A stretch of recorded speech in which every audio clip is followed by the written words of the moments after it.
감사합니다. 오늘 주신 하나님의 말씀은 민수기 15장 22절에서 31절까지의 말씀입니다. 민수기 15장 22절에서 31절까지의 말씀.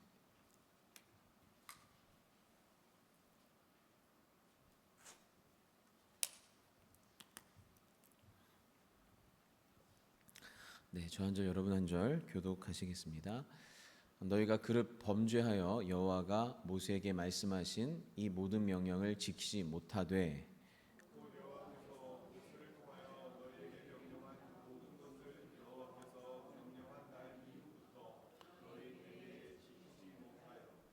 회중이 부지 중에 범죄하였거든 온 회중은 수송아지 한 마리를 여호와께 향기로운 화제로 드리고 규례대로 소제와 전제를 드리고 순염소 한 마리를 속죄제로 드릴 것이라.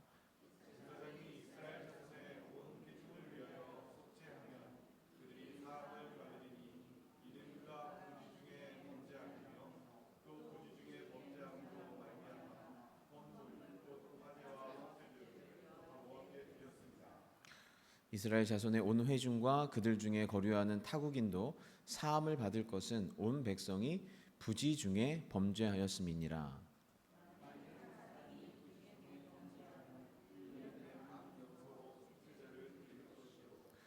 제사장은 그 부지 중에 범죄한 사람이 부지 중에 여호와 앞에 범죄한 죄를 위하여 속죄하여 그 죄를 속죄할지니 그리하면 사함을 얻으리라.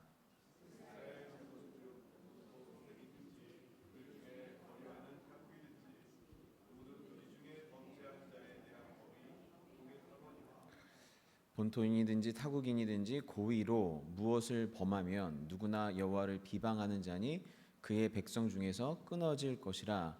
그런 사람은 여호와의 말씀을 멸시하고 그의 명령을 파괴하였은즉 그의 죄악이 자기에게로 돌아가서 온전히 끊어지리라. 아멘.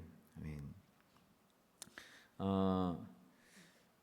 오늘 말씀에서 제일 많이 나오는 단어가 부지 중에 지은 죄 그리고 고의로 지은 죄에 대한 말씀이거든요. 오늘 이제 말씀 23절 말씀을 보면 23절이죠. 곧 여호와께서 모세를 통하여 너희에게 명령한 모든 것을 여호와께서 명령한 날 이후부터 너희 대대에 지키지 못하여.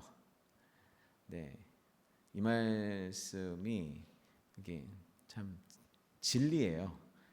그래서 모세를 통해 너희에게 명령한 모든 것, 하나님의 말씀이 모세를 통해서 아주 구체적으로 하나님의 계명, 율법, 규례, 하나님 앞에서 용서받는 법 다 줬는데 명령한 날 이후부터 너희 대대에 못 지켰다. 그러면 또 우리 안에 반발심이 들죠. 못 지킬 걸 왜 주셨어요? 이런 반발하는 마음을 들지만 너희가 못 지킨다는 걸 누가 몰라요? 우리가 몰라요. 그렇게 죄를 많이 졌고도 얼마나 자신감이 넘치는지 몰라요. 우리가 몰라요. 그래서 그래 너희가 못 지킨다는 걸 깨닫게 해주시려고. 그걸 깨달아야 우리 주 예수 그리스도를 붙잡겠죠. 빈손 들고 앞에가 십자가를 붙들 수 있겠죠. 이 하나님 앞에서 좀 가슴이 아프지만 그럼에도 불구하고 하나님은 정말 귀한 걸 주시려고 또 율법을 주시는데 이게 진리예요. 명령한 모든 것을 명령할 이후부터 너희 대대에 우리 때뿐만 아니라 자자손손 쭉 못 지켜요.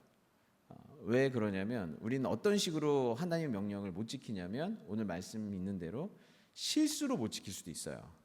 인간이 연약하고 중간중간 까먹고 하나님의 말씀 전체를 다 외울 수도 없고 깊이 묵상도 못했기 때문에 실수로 부지 중에도 말씀을 못 지킬 수도 있고 또 어떤 거는 고의로도 말씀을 못 지킬 수도 있어요. 우리가 자주 하는 기도가 있죠. 하나님 알고 지은 죄 또 모르고 지은 죄도 용서해 주세요. 이렇게 얘기하잖아요. 그게 다 이 성경적 근거가 있는 기도였어요. 우리는 어떤 거는 알고도 죄를 짓고 어떤 거는 진짜 몰라서 아니면 실수로도 죄를 져요. 그리고 개인적으로도 알면서도 짓고 모르면서도 짓고, 공동체적으로도 알고도 짓고 모르고도 지어요. 이 예전에 이 고대 근동 사회에서는 다신론이, 아기가 눈 떠서 문화를 처음 습득할 때 다신론적 문화, 다신론적 사회에서 그냥 아이가 살아갔어요. 눈 뜨면 가족신이 있고, 눈 뜨면 지방신이 있고, 지역신이 있고, 나라의 신이 있고, 그 축제 자체가 다 신들의 잔치였어요. 다 우상숭배를 통한 사회였어요. 그러니 그 사회에서 기독교인들이 이 신들은 다 가짜고 오직 하나님은 한 분이셔, 이렇게 얘기를 하니까 이 유대인들을 되게 이상하게 생각했어요. 왜냐하면 눈 하나 있는 나라에서는 눈 두 개 있는 사람이 바보잖아요. 마찬가지로 모든 사람이 다 우상숭배를 하고 있는데 기독교인들만 예수님 한 분만 믿어야 된다고 그러고 유대인들은 하나님 한 분만 있다 그러니까 이들이 되게 이상하게 여긴 거예요, 이 사람들을. 그래서 이들을 뭐라고 불렀냐면 무신론자라고 불렀어요. 왜냐하면 신이 최소한 3-4개는 섬겨야지, 하나만 섬겨? 없는 거나 마찬가지야 라고 생각한 거예요. 근데 그런 사회 속에서는 아이들이 부지 중에 계속 우상숭배를 하는 거예요. 왜냐면 태어날 때부터 다신론적 삶이 익숙하니까, 태어날 때부터. 그럼 부지 중에 계속 죄를 짓는 거예요. 그러다가 그리고 뭐 종과 하인의 관계 속에서 계속 살다가, 그러면 종과 주인의 관계에서 계속 살다가 이제 양반이 아니면 상류층 사람들이 하인들을 함부로 대하는 게 그냥 일상이니까 계속 그렇게 했어요. 근데 기독교 문화와 정신이 들어가니까 이게 죄구나 깨닫고 나서부터는 이거 지면 안 돼. 근데 그 전까지는 부지 중에 죄를 계속 짓는 거예요. 그래서 우리는 이렇게 이게 죄인지도 모르고 짓는 죄들이 굉장히 많을 거예요. 그 시대 속에서, 그 상황 속에서, 그 문화 속에서 고의로 짓든 실수로 짓든 몰라서 짓든 알면서 짓든. 그래서 로마서 3장에 의인은 없나니 하나도 없다. 깨닫는 자도 없고 하나님을 찾는 자도 없고, 이렇게 말씀을 하시죠. 그래서 다 치우쳐서 함께 무익하게 되고 선을 행하는 자가 없나니 하나도 없도다. 이 로마서 이 3장 말씀의 축소 버전이 오늘 민수기 15장 23절 말씀인 거예요. 곧 여호와께서 모세를 통하여 너에게 명령한 모든 것을 여호와께서 명령한 날 이후부터 너희 대대에 지키지 못하여라는 것이죠. 그런데 여기에서 특별히 집중하는 것 중에 하나는 부지 중에 지은 죄와 고의로 지은 죄에 대한 비교인데, 부지 중에 지은 죄는 하나님도 이해를 해주세요. 많이 감안을 해주세요. 그래서 속죄 규례들을 쭉 설명해 주시면서 뭐 개인이든 공동체든 본국인이든 타국인이든 이 속죄죄를 통해서 용서를 받아라 라고 얘기를 하세요. 그런데 고의로 짓게 되면, 하나님의 뜻과 말씀을 알면서도 고의로 죄를 지을 때는 너희는 이 백성 그리고 하나님의 언약 안에서 끊어지게 될 거다. 끊어질 것이다. 용서의 어떤 기회를 주시는 게 아니라 끊어져 버린다라고 얘기를 하고 있어요. 고의로 짓는 죄. 그러니까 고의로 짓는 죄가 굉장히 무서운 죄죠. 그래서 제가 살펴봤더니 이 고의로 죄를 짓는다, 이게 원어적 뜻이 굉장히 그 큰 의미를 담고 있어요. 이 고의로 죄를 짓는다라고 할 때 고의가 손을 든 채라는 뜻이에요. 그러니까 높이 든 손. 그러니까 고의로 죄를 짓는다는 건 손을 들어요. 누구를 향해 손을 드는 거예요? 하나님을 향해 손을 드는 거예요. 그럼 이 손이 어떤 손일까요? 고의로 죄를 지을 때는 이게 하나님을 경배하는 손일까요? 이렇게 하는 손일까요? 이런 손인 거예요. 그래서 고대 근동에서 손을 들었다라는 뜻은 뭐냐면 손을 든 그 대상을 거역하고 반대하고 저항하고 대적할 때, 그때 손을 드는 거예요. 그래서 굉장히 상대방을 모독하거나 불순종의 표시로서 손을 드는 것. 그래서 그 하나님을 향해 손을 드는 행위가 이 고대 근동에서는 하나님을 향해 반역하는 행위. 즉 고의로 죄를 졌다는 건 하나님을 향해 손을 들었다. 하나님을 향해 손을 뻗었다라는 뜻을 갖고 있는 것이죠. 그래서 하나님의 권위에 도전하는 교만의 극치를 표현하는 것입니다. 그래서 저희가 모르고 죄를 지을 수도 있죠. 하지만 알고 죄를 지으면 하나님께 손을 드는 거예요. 하나님이 창조주인 걸 모르고 이 모든 게 다 우연이라고 생각하고 인생을 막 살 수도 있고, 하나님이 지으신 피조물들을 함부로 대할 수 있고, 하나님의 형상인 인간들을 함부로 파괴할 수도 있어요. 모르고요. 하나님이 창조주인 걸 모르고 인생의 목적을 다른 우상에게 찾을 수도 있어요. 모르고요. 그런데 하나님이 창조주인 걸 알고도, 하나님이 나를 만드셨고 너를 만드셨다는 걸 알고도, 하나님이 이 피조 세계를 만들었다는 걸 알고도, 하나님께서 목적을 가지고 무엇을 만들었다는 걸 알고도 목적 없이 방황하고 피조 세계를 파괴하고 내 인생을 함부로 대하고 타인의 인생을 함부로 파괴하는 삶을 산다면 그건 더 큰 죄라는 거예요. 고의로 지은 죄이기 때문에 그래요. 예수님이 구원자인 걸 모르고 살 수도 있어요. 예수님이 구원자인 걸 모르고 우리 삶의 주인인 것도 모르고 하나님의 아들 되심도 모르고 구원을 다른 것에서 찾고 다른 것을 의지하고 다른 것을 주인 삼아 살 수 있어요. 그런데 예수님이 우리 삶의 주인이란 걸 알고도, 예수님께서 우리의 구원자이란 걸 알고도 다른 것에서 구원의 힘을 찾고 다른 것을 주인 삼아 살고 다른 것의 통치를 받아 산다면 그건 더 큰 죄인 거예요. 성령께서 진짜 기쁨의 영이고 성령 안에서만 우리는 진짜 행복, 천국의 행복을 맛볼 수 있다 라는 걸 알고도 항상 기쁨은 성령 밖에서 찾는 것. 성령께서는 말씀과 기도와 예배 가운데 역사하시는데 기도는 따분하고 예배는 힘들고 말씀은 나를 지치게 하고, 실제적으로는 기쁨을 다른 곳에서 예배 끝났다, 빨리 다른 곳에서 기쁨을 찾자. 하나 되게 하는 것이 성령의 힘인 것을 알고도, 천국의 영이 성령의 힘인 걸 알고도, 그리고 진짜 변화는 성령 안에서만 가능하다는 걸 알고도 성령을 찾지 않고 성령님을 존중하지 않고 성령님을 의지하지 않을 수 있어요. 그러면 그건 더 큰 죄라는 거예요. 하나님의 말씀이 진리이고 성경 안에 우리의 구원의 지혜와 우리가 변화될 수 있는 길들이 있다라는 걸 알고도 성경을 가벼이 여기고 성경을 잘 사랑하지 않는다면 그건 어떤 거예요? 고의로 짓는 죄인 거예요. 더 큰 죄인 것이죠. 더 큰 죄. 저는 괜찮습니다. 예수님, 하나님, 성령님을 알지만 저는 괜찮고 저는 싫고 저는 거부합니다. 표현인 것이죠. 그래서 오늘 말씀 30절 31절 다시 보면 본토인이든지 타국인이든지 고의로 손을 들어 무엇을 범죄하면 누구나 여호와를 비방하는 자니 알고도 죄를 지으면 그것은 여호와를 비방한다.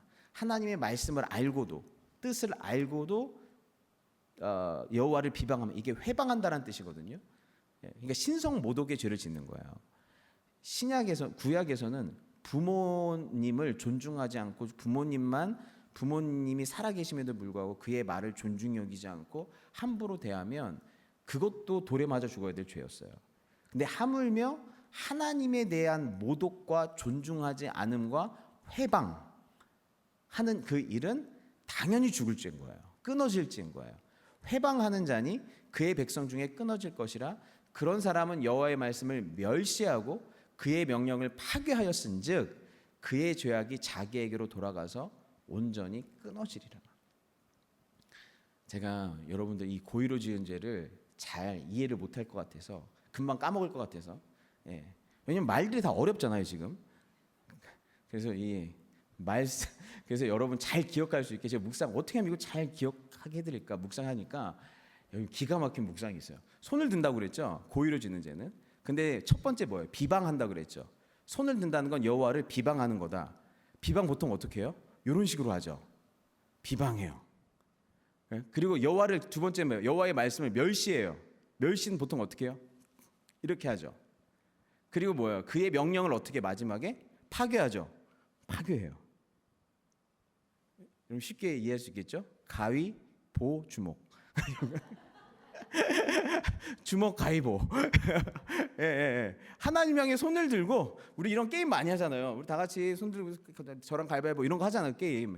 근데 뭐예요? 고의로 진다는 건 하나님을 비방하고 하나님을 멸시하고 하나님의 말씀을 파괴하는 거예요. 예, 손을 들고 알면서도 하나님 왜 이런 식으로 하나님 하나님의 말씀을 싫어요. 저는 거부해요. 싫어해요. 하나님을 멸시해요. 그리고 뭐예요? 파괴해요. 여러분 우리가 하나님과의 관계는 어떤 것과 연결돼 있다고 그랬어요? 나 자신과의 관계와 이웃과의 관계랑 다 연결돼 있어요. 하나님을 멸시하고 하나님을 비방하고 하나님을 멸시하고 하나님의 말씀을 파괴하는 자는 상대를 향해서도 비방하고 상대를 멸시하고 상대를 파괴하는 인생을 살아요. 이렇게 하는 사람들은 반드시 여기를 향해서도 이렇게 하는 거예요. 나 자신과의 관계에서도 나를 멸시해요. 나를 파괴해요. 나를 비방해요. 이게 저는 하나님을 멸시하고 비방하고 하나님의 말씀을 파괴하는 사람이 자기를 사랑하는 사람 본 적이 없어요. 그럴 수가 없어요. 우리 존재가 그렇게 만들어지진 않았어요. 하나님을 사랑하고 존중하고 귀히 여겨야만 나를 사랑하고 나를 귀히 여기고 나를 끌어안을 수 있고 영혼을 사랑하고 용서하고 끌어안을 수 있는 존재가 돼요. 그래서 고의로 짓는 죄가 이렇게 무서운 거예요. 그렇다고 하면 부지 중에 짓는 죄가 있죠. 부지 중에 짓는 죄. 부지 중에라는 건 실수로 지은 죄, 모르고 지은 죄를 의미해요. 실수로 모르고 지은 죄도 부지 중에 지은 죄인데 한 가지 더 욱하고 지은 죄 있죠. 순간 이거는 하나님 뜻인가 아닌가 생각도 할 겨를이 없이 알매도 불구하고 순간 너무 열이 받았어. 순간 너무 열이 받고 순간 정신이 없고 순간 훅 욕심이 들어왔어요. 순간 화가 났든지 순간 욕심이 확 들어와서 욱하고 죄를 지을 수도 있어요. 근데 성경에서는 그렇게 욱해서 지은 죄까지도 부지 중에 지은 죄로 쳐요. 너무 감사하죠. 성격 급하신 분들은 이런 죄가 많거든요. 성경 공부 열심히 했는데 똑같은 죄를 바로 말하는 거 조심해라 해놓고 갑자기 먹으면 바로 나오거든요. 나도 모르게 손이 막 올라가거든요. 나도 모르게 이게 욕이 튀어나올 때도 있고요. 나도 모르게 뭘 던지고 이게 습관이 돼버려가지고 욱해서 지은 죄가 있어요. 그런데 욱해서 죄를 저었을 때 바로 하나님 앞에서 주님 이거 죄인데 제가 욱하고 실수로 죄를 졌네요 하고 바로 납작 엎드리면 어떻게 돼요? 부지 중에 지은 죄에 속하여 부지 중에 지은 속죄의 죄로 용서가 돼요. 그러니까 우리가 하나님 앞에 납작 엎드리라는 말씀 많이 듣죠. 오늘 임동진 집사님도 회개에 대한 기도를 너무 잘해 주셨는데 하나님 앞에 납작 엎드리란 말씀이 있잖아요. 그런데 한 가지 제가 추가해 드릴게요. 오늘 말씀에 의지해서 빨리 엎드리셔야 돼요. 깨달으면 이게 죄라는 걸 깨달으면 그걸 오래 묵혀가지고 묵은지처럼 죄를 성숙시키고 발효시키고 죄가 장성하게 만드는 게 아니라 바로 납작 엎드려서 죄가 빨리 해치워지게 없어지게 만들어야 된다는 거예요. 빨리 엎드려야 된다는 거예요. 죄가 죄로 깨달아진다고 하면. 그래서 여러분 그 민수기 말씀 보면 가데스 바네아에서 이스라엘 백성이 하나님을 원망하고 애굽으로 돌아가려다가 그 가데스 바네아에서 아시죠? 그 정탐꾼 12명 보냈는데 10명의 정탐꾼이 우리는 메뚜기고 거기는 거인이라 이제는 우린 못 이긴다. 갈렙과 여호수아가 아니다. 하나님의 말씀 거역하지 말라. 약속을 붙들고 나가자 이랬어요. 근데 그때 사람들이 다 통곡하고 우리는 못해 이랬어요. 하나님의 약속을 알고도 그 약속이 안 이루어질 거라고 하나님을 멸시하고 비방해서 하나님의 진노가 크게 임하는 그런 사건이었죠. 그런데 갈렙과 여호수아가 그때 중간에 얘기를 해요. 하나님이 마진을 주세요. 그렇게 울고불고하고 하나님 앞에 원망할 때 하나님이 바로 심판하는 게 아니에요. 왜냐하면 그들이 어떻게 죄를 지을 수 있어요? 부지 중에 죄를 지을 수 있죠. 순간 화가 나서, 순간 욱해서, 순간 앞이 깜깜해서 부지 중에 울고불고 원망할 수 있죠. 그러니까 하나님이 언제까지 기다려줘요? 갈렙과 여호수아가 그들을 진정시키고 모세와 아론이 그들을 진정시킬 때까지 기다려줘요. 그런데 하나님이 언제 개입하세요? 그들이 부지 중에 지은 죄의 기간을 넘겨 돌을 들어서 누구를 치려고 했어요? 갈렙과 여호수아를 쳐서 죽이려고 그랬어요. 그 순간에 하나님이 딱 나타났어요. 이건 뭐예요? 돌을 들어 이 갈렙과 여호수아를 친 이 순간은 뭐예요? 손을 든 거죠. 지금 고의로 지은 죄가 뭐라고 했어요? 손을 높이 든 채라고 그랬잖아요. 손을 든 그 순간에 고의로 지은 죄인 거예요. 그래서 하나님 그때 심판이 일어나요. 말씀을 보면 그 땅을 점령한 자 중 눈의 아들 여호수아와 여분네의 아들 갈렙이 자기들의 옷을 찢고 이스라엘 자손의 온 회중에게 말하여 이르되 우리가 두루 다니며 정탐한 땅은 심히 아름다운 땅이라 여호와께서 우리를 기뻐하시면 우리를 그 땅으로 인도하여 들이시고 그 땅을 우리에게 주시리니 이는 과연 젖과 꿀이 흐르는 땅이니라. 다만 여호와를 거역하지 말라. 또 그 땅 백성을 두려워하지 말라. 그들은 우리의 먹이라. 그들의 보호자는 그들에게서 떠났고 여호와는 우리와 함께 하시니라. 그들을 두려워하지 말라. 그러니까 딱 여기에서 어떻게 했으면 돼요? 납작 엎드렸으면 돼요. 이때 정말 우리가 죄를 졌네요. 하나님 정말 죄송합니다. 저희가 또 부지 중에 또 욱해서 또 습관이 나와서 또 이렇게 죄의 종로로 텄습니다. 납작 엎드렸으면 순 염소 한 마리 제사 지냈으면 됐단 말이에요. 오늘 말씀 읽은 대로 제사장이. 근데 여기서 온 회중이 그들을 돌로 치려 하는데 손을 들어 돌로 치려 하는 거예요. 고의로 죄를 범하려고 하는 거예요. 그때 여호와의 영광이 회망해서 이스라엘 모든 자손에게 나타나시니라 라고 되어 있는 것입니다. 네.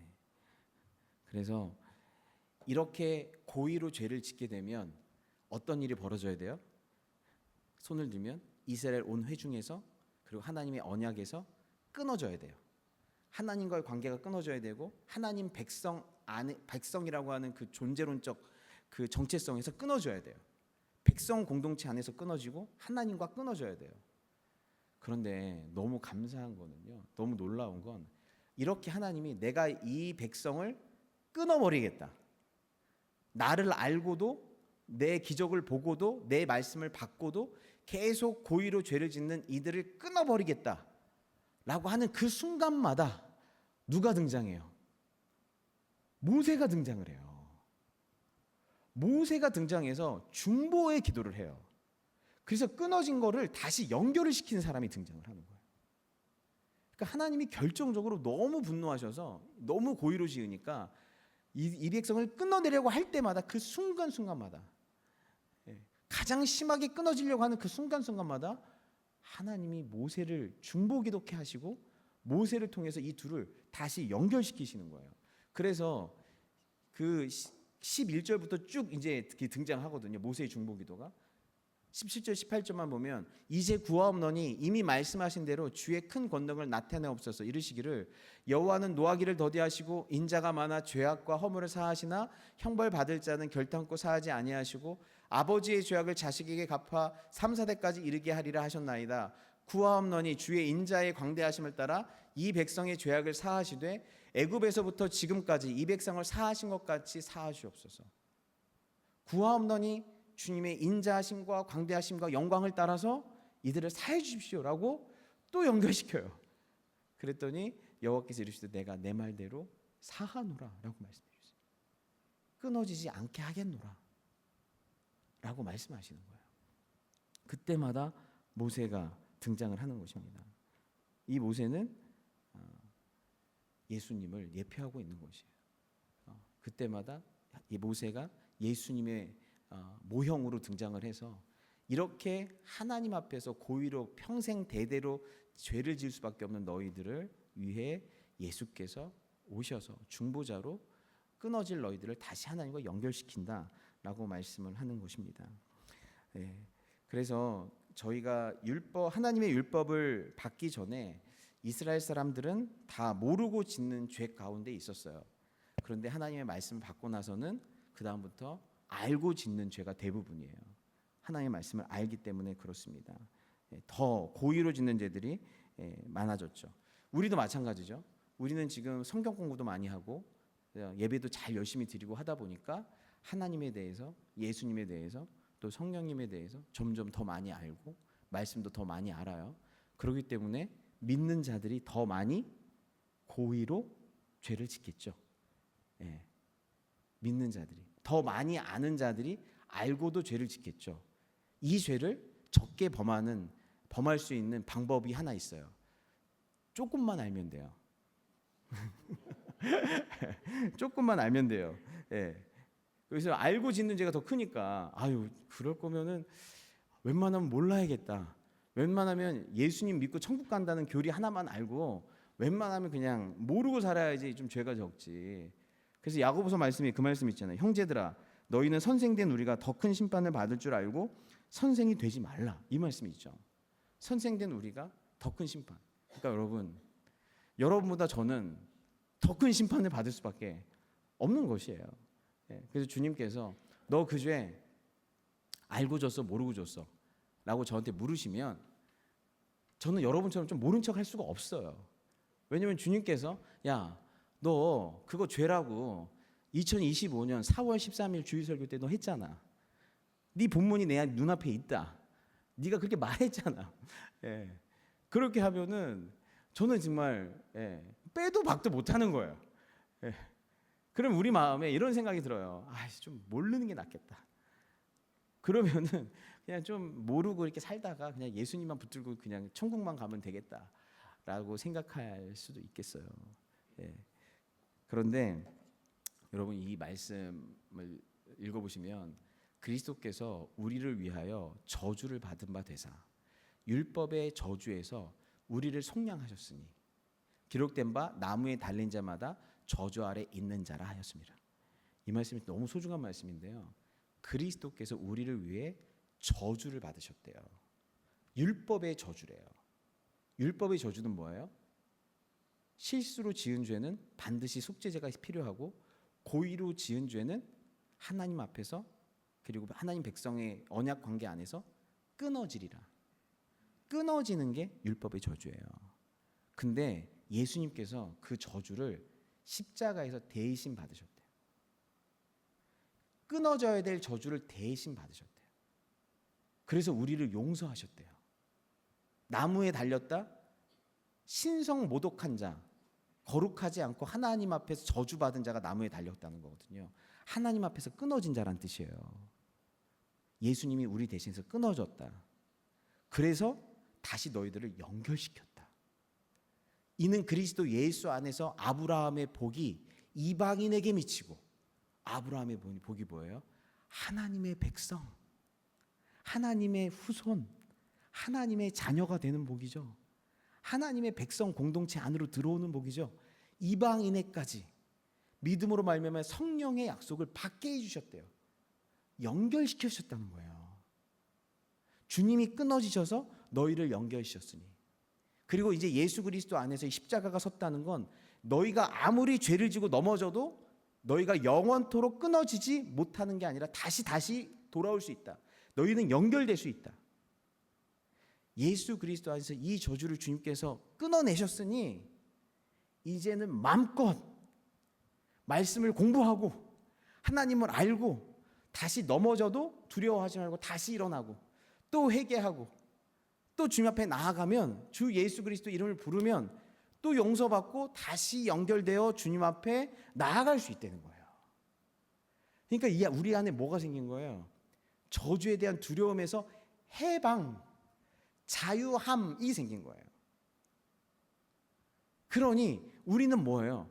여러분, 사실은 하나님의 말씀을 고의로 범할까 두려워서 하나님의 말씀을 모르고 죄 가운데 살면 그게 얼마나 불행해요. 여러분, 하나님의 말씀을 들을 때 기쁘신가요? 마음이 막 하나님 말씀을 들을 때 행복한가요? 그 어떤 것보다도 나를 살게 만드시나요?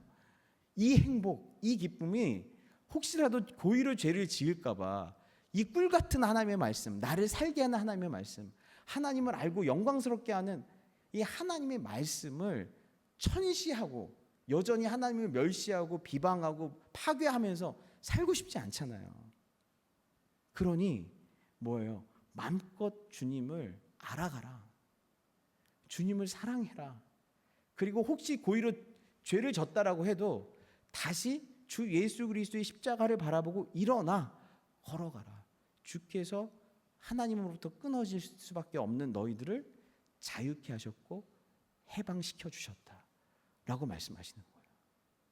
그렇게 될 때 우리는 어떻게 돼요? 그 하나님의 기도, 그 예수 그리스도의 중보, 예수 그리스도의 십자가로 말미암아 우리가 연결된 거예요. 그래서 우리의 손이 어떻게 되는 거예요? 하나님을 비방하고 멸시하고 하나님을 파괴하는, 하나님의 말씀을 파괴하는 이 존재가 비로소 손을 높이 들어 하나님을 경배하는 존재가 되는 거예요. 그래서 시편 63편 말씀에 내가 주의 권능과 영광을 보기 위하여 이와 같이 성소에서 주를 바라보았나이다. 주의 인자하심이 생명보다 나음으로, 이게 나중에 좀 더 풀어드릴게요. 주의 인자하심이 생명보다 나음으로 내 입술이 주를 찬양할 것이다. 주의 인자가요, 우리 생명은요, 이 호흡은 언제 죽을지 몰라요. 언제 어떻게 될지 몰라요. 근데 주님의 인자하심이 생명보다 낫고 생명보다 영원해요. 그러면 우리는 살아서도 주님을 찬양할 수 있게 됐고 이 숨이 끊어져도 주님을 찬양할 수밖에 없게 돼요. 뭐 때문에? 주님의 인자하심 때문에. 그래서 이러므로 내 평생의 주를 송축하며 주의 이름으로 말미암아 나의 손을 들리라. 진짜 고의로 드는 거예요. 누가 손을 아무리 내리려고 해도 내 손을 고의로 들어요. 하나님을 찬양하지 않을 수 없다. 내 인생 평생은 실수로든 고의로든 하나님께 범죄하는 인생이었는데 그런 나를 위해서 십자가에서 죽으시고 중보자를 세우셔서 이런 나에게 평생의 하나님의 인자를 베푸신 그 은혜를 알게 되니까 나는 이제 손을 들어 주님을 찬양하지 않을 수밖에 없다. 이제 이 손은 찬양과 경배와 감사와 항복과 순종의 손인 거예요. 네. 그런데 이 손은 처음부터 여기까지 가는 게 아니에요. 어디부터 시작해야 돼요? 여기부터, 주먹 가위부터 시작돼야 돼. 내가 이런 존재라는 걸 깨닫는 것부터 시작돼야 돼요. 이거 없이 바로 이렇게 가는 거 없어요. 기독교는 의인은 없나니 하나도 없다. 하나님, 제가 진짜 하나님 앞에서 100번 끊어져도 할 말 없는 죄인이네요를 깨달아야, 그런 우리에게 예수께서 베푸신 은혜가 뭔지를, 은혜를 자각해야, 그리고 뭐예요? 이 손이 어떤 손으로 바뀌어요? 고의로 주님을 찬양하는 손으로 바뀔 줄 믿습니다. 은혜의 영광을 찬양하는 손. 그래서 이번 한 주도 아유 실수했구나, 이번 한 주도 또 하나님 앞에서 범죄했구나, 하나님 앞에서 온전치 못했구나, 이제 잘하셨어요 여러분. 원래 우리가 그래요. 그런데 그런 여러분에게 예수 그리스도의 십자가가 여전히 서 있어요. 십자가의 은혜로 주님께서 오늘도 붙들고 계세요. 그로 말미암아 주님께 감사와 찬양과 경배하는, 그래서 오늘 이 새벽에도 주님 앞에 하고자 하는 심령으로 나오게 하신 그 주님을 찬양하시기 바랍니다. 기도하겠습니다.